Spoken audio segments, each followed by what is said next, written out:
sakit tekak atau batuk ketika COVID, akan ada penyelesaiannya.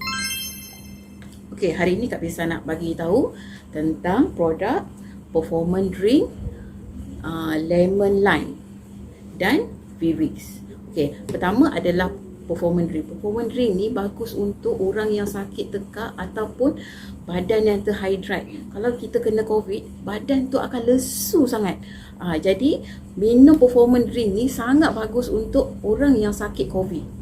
Okey, yang kedua adalah Vivix. Vivix ni untuk energi, untuk tenaga.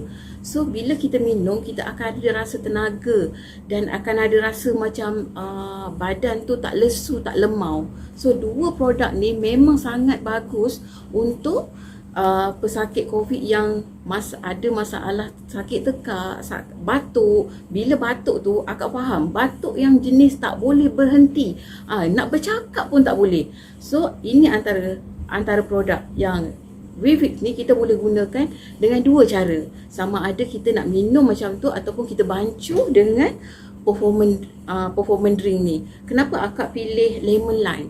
Biasalah orang sakit tekak akan ambil lemon dengan maksudnya perah lemon lah, apalah. So performance drink ni dah ada lemonnya.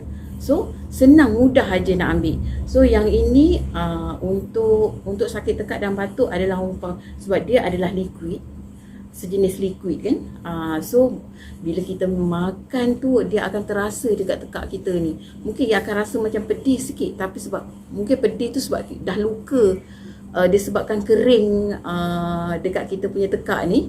Tapi bila kita dah dapat minum 2-3 kali, dia akan rasa lega. Dan bila tempoh kuarantin tu, insyaAllah batuk tu akan berkurangan. So cuba tips akak ni untuk ambil Vivix dan performance drink lemon lime ni memang sangat bagus untuk pesakit COVID ataupun sesiapa yang sakit tekak dan batuk.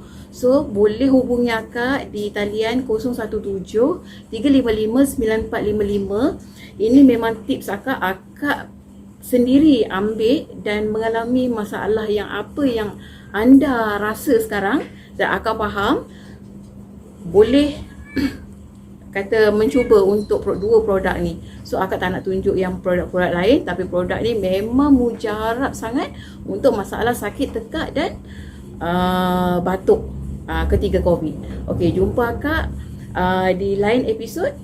Okey, bye.